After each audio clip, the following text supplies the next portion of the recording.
સહજાત્મ સ્વરૂપ પરમ ગુરુ પરમ કૃપાળુ દેવ શ્રીમદ રાજચંદ્ર કોણ? મુખ્યત્વે તો જ્ઞાનીને ઓળખે જ્ઞાની. પૂજ્ય શ્રી બ્રહ્મચારીજીના બોધમાંથી ઉદ્ધૃત ટંકોત્કીર્ણ વચનોને આધારે પરમ કૃપાળુ દેવની ઓળખાણ જે પૂજ્ય પ્રભુશ્રીજીના ઘનિષ્ઠ સમાગમે પૂજ્ય બ્રહ્મચારીજીને પણ થયેલ, તેને આધારે સમજવાની કોશિશ કરાય. પ્રજ્ઞાબોધના પ્રત્યેક પાઠમાં ધ્રુવપદમાં પરમ કૃપાળુદેવને પરમેશ્વર તરીકે જ ગાયા છે. પરિપૂર્ણ સ્વરૂપ જ્ઞાન તો થયું જ છે. પરમ કૃપાળુદેવનું આ વચન અંતરંગથી તહતથી થયું, તેનો રણકાર તેઓના જ વચનોને આધારે જોઈએ અને પરમ કૃપાળુદેવને ઓળખવા કોશિશ કરીએ. પરમ કૃપાળુદેવના પુત્રી પૂજ્ય જવલબેન તથા ભાણેજ બીજા સંબંધીઓ સાથે આશ્રમમાં આવેલ. તેઓએ શ્રી બ્રહ્મચારીજીને પૂછ્યું કે પરમ કૃપાળુદેવના દેહ વિલય બાદ 50 વર્ષે ધર્મની ઉન્નતિ હવે કોણ કરનાર છે? તેમને કોણ પ્રગટમાં લાવનાર છે? પૂજ્ય શ્રી બ્રહ્મચારીજીએ જણાવ્યું, જે પરમ કૃપાળુદેવને ઈશ્વર તુલ્ય માની તેમની ભક્તિમાં જોડાયા તે, બાકીના બધા તો તેમને પ્રગટમાં લાવનાર ન કહેવાય, ઢાંકનાર કહેવાય. પરમ કૃપાળુદેવનું હૃદય શું હતું તે જે જાણે તે જ તેમને પ્રગટમાં લાવી શકે. તેમનું હૃદય સહેજે ક્યાં સમજાય તેમ છે. આગળ કહ્યું, પોતાની કલ્પનાએ કોઈને ગુરુ માની લેવા નહીં, કોઈને જ્ઞાની કહેવા નહીં. પૂજ્ય મહારાજ એટલે પ્રભુશ્રીજી પણ મારા ગુરુ નહીં, પણ એમણે જે ગુરુ કર્યા છે તે મારા ગુરુ છે. પત્ર સુધા પત્રાંક 552.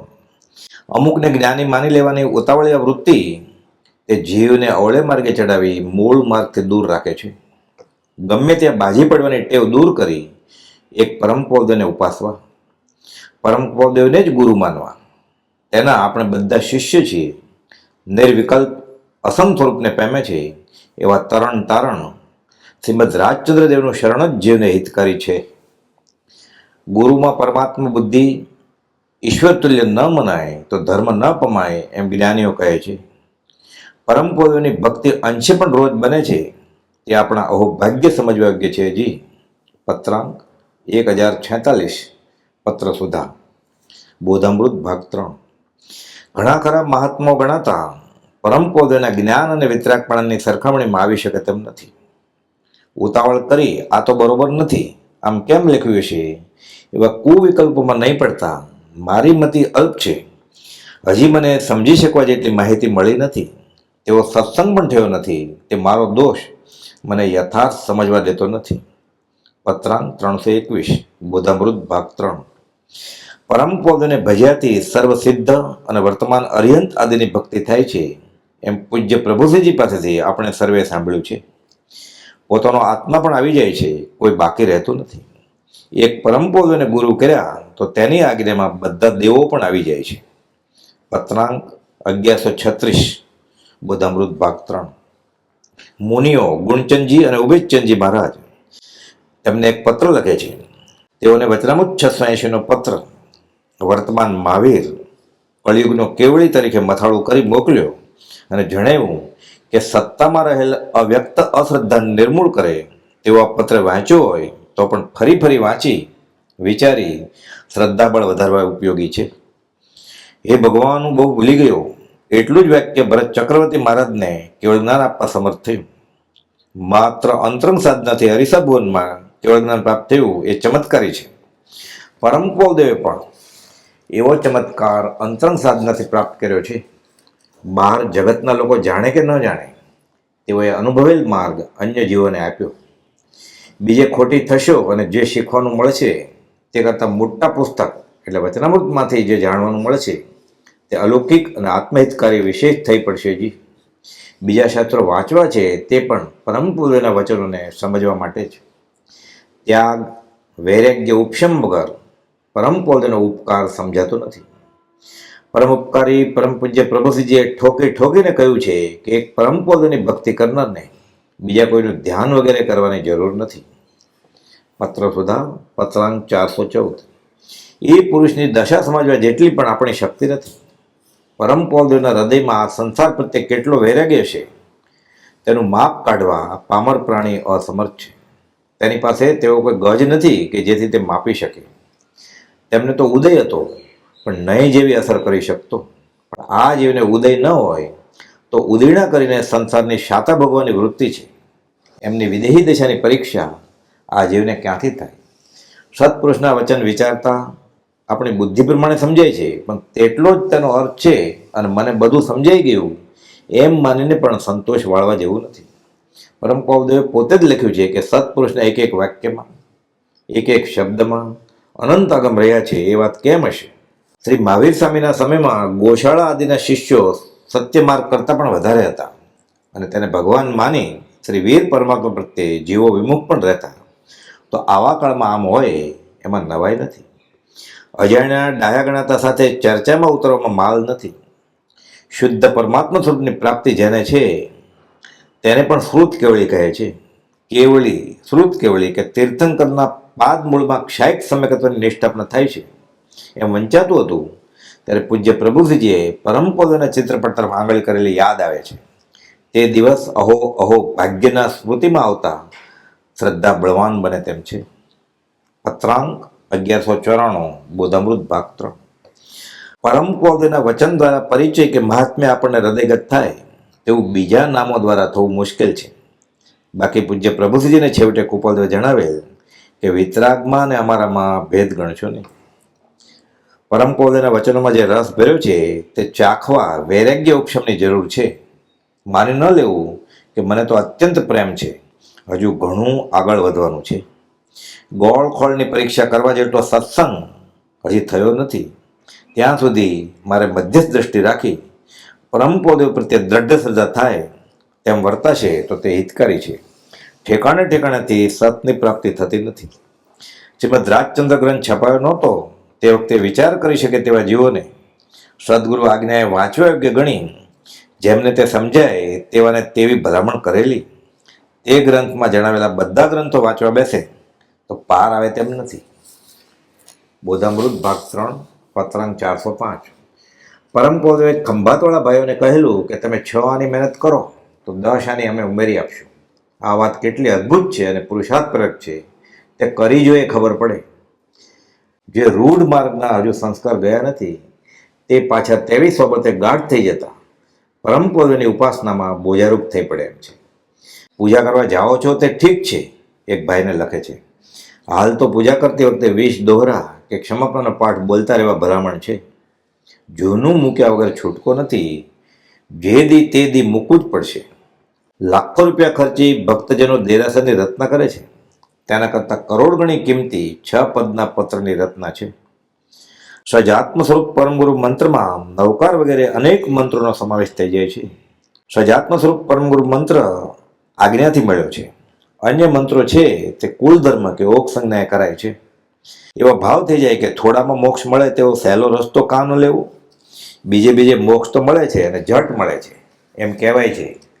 તે નકલી હીરા જેવું છે. જેટલા પુસ્તકો છે તે બધા જ્ઞાનીને લખાયેલા છે એમ પણ ન સમજવું. ગુરુ તો આત્મા છે, તેને દેહ કે અમુક જ્ઞાતિના માનવા તે જ પાપ છે.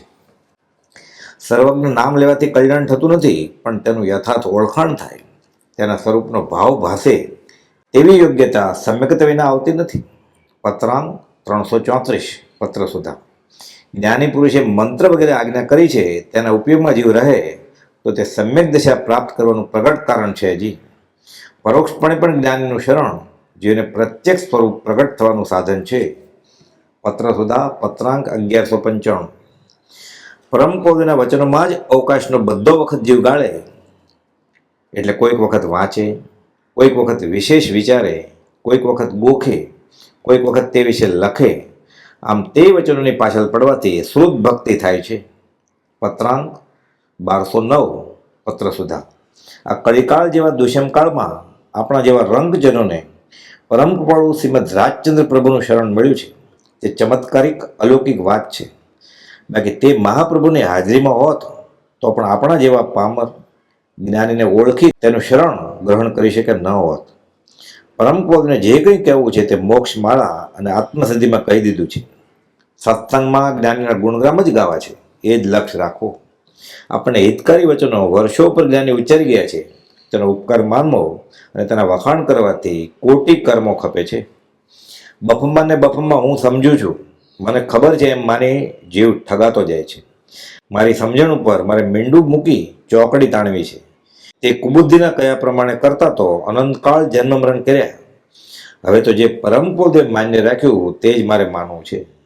ન સમજાય તો પણ તેના વચનો અને આજ્ઞા ઉપાસતા જીવનું કોટી ગમે કલ્યાણ છે. પૂજ્ય સૌભાગભાઈ તથા પૂજ્ય પ્રભુજીને કૃપાદેવ વિના એક ક્ષણ ગાળવી તે મરણ તુલ્ય લાગતી હતી. એટલી વિરહવેદના તેઓને લાગતી તે તેમના પત્રોમાં જણાય છે કે તે વિરહવેદના કહી જતી નથી અને સહી જતી નથી. એવી પરાભક્તિ પામ્યા વિના ક્ષયિક સંકિત વિશે સમજ આવી પણ દુર્લભ છે, તો તેની પ્રાપ્તિ તો અતિ દૂર રહી. પત્ર સુધા પત્રાંક 1041. પરમ કુળદેવ પ્રભુશ્રીજી વગેરે કોઈ મરી ગયા એમ માનવું એ જ અજ્ઞાન છે. અજર અમર એવો આત્મા માનવા આપણને જ્ઞાનીઓ પોકારીને કહે છે અને આપણે મરી ગયા કહીએ તે કેવું અણઘડતું છે. એક પત્રમાં લખે છે કે ભલે તમે દેવ ગુરુ સાચા માનતા હો, પણ હજી પરમ કુળદેવમાં પરમેશ્વર બુદ્ધિ યથાર્થ જણાતી નથી, તેથી જ્યાં ત્યાં માથા ભરાઈ જાય છે. પત્ર સુધા પત્રાંક 1238. જો કુગુરુને સદગુરુ માને તો તે દેવ બતાવે તે કુદેવ હોય અને ધર્મ બતાવે તે કુધર્મ હોય. કોઈ કાળે નહીં જોગ આવો જડ્યો, કંઈક કાચું રહ્યું તે સાચું. પરમ કુળદેવની ઉપાસના કરવાના ભાવ જાગવા એ દુર્લભ છે. લખવું વાંચવું ઘણા કરે છે, પણ જીવન સફળ થાય તેવી પરમ પુરુષની ભક્તિ જાગવી એ તો મહદ ભાગ્યનું લક્ષણ છે. ખરો આશ્રય જ્ઞાની અને જ્ઞાનીના વચન પ્રત્યે થાય તો સંસાર ઝેરરૂપ લાગે. ઈશ્વર ઈચ્છાથી જે કોઈ જીવનનું કલ્યાણ વર્તમાનમાં પણ થવું સર્જિત હશે તે તો તેમ થશે, અને તે બીજેથી નહીં પણ અમ થકી એમ પણ અત્ર માનીએ છીએ. આ વાક્યનો અર્થ જ્ઞાની તો ઈચ્છા સહિત હોય નહીં. જ્ઞાનની ઈચ્છા એટલે જ્ઞાનીની આજ્ઞાએ વર્તા અજ્ઞાની નિવૃત્તિ થાય. અમ થકી એટલે પરમ કુળદેવની ભક્તિથી. આ કાળમાં તેટલી ઊંચી દશાવાળો પુરુષ તેમના જેવો પ્રાપ્ત થવો અસંભવ છે. ઘણા ખરા મહાત્માઓ ગણાતા ઉપાધિના જ્ઞાન અને વિતરાગપણાની સરખામણીમાં આવી શકે નહીં. શ્રીમદ રાજચંદ્ર વચનામૃત 728માં મરણ કાળે શરણ સહિત છતાં ઘણું કરી ફરી દેહ ધારણ કરતા નથી. આ મુજબ લખ્યું: મોક્ષ માર્ગે ચડેલો જીવ ઉત્કૃષ્ટ પુરુષાર્થ કરે તો તે જ ભવે મોક્ષે જાય. સાધે તે મુક્તિ લહે, એમાં ભેદ ન કોઈ. જ્ઞાનીના વાક્યો તો સિદ્ધાંતરૂપ છે. વચનામૃત 692માં લખ્યું: દુર્લભ એવો મનુષ્ય દેહ પણ પૂર્વે અનંતવાર પ્રાપ્ત થયા છતાં તેમાં છેલ્લે લખ્યું કે જે આશ્રયને પામીને જીવ તે ભવે અથવા ભાવિ એવા થોડા કાળે પણ સ્વસ્વરૂપમાં સ્થિતિ કરે એટલે મોક્ષ થાય. આ કાળમાં મોક્ષ ન થાય એવી પરમ કુળદેવની માન્યતા નથી. તેથી ઉલટું તેવી વાત સાંભળવાની પણ તેઓ મના ફરમાવે છે. પુરુષાર્થ કરો અને મોક્ષે જતા કાળ હાથ ઝાલવા આવશે ત્યારે જોઈ લઈશું એમ ઉપદેશ છે. એમાં છે જ્યાં મોહના વિકલ્પ છે ત્યાં સંસાર છે. ઉપજે મોહ વિકલ્પથી સમજતા સંસાર, અંતર્મુખ અવલોકતા વિલય થતા નહીં વાર. અશરીરી ભાવે આ કાળમાં ન રહી શકાતું હોય તો અમે જ નથી એમ પણ લખ્યું છે.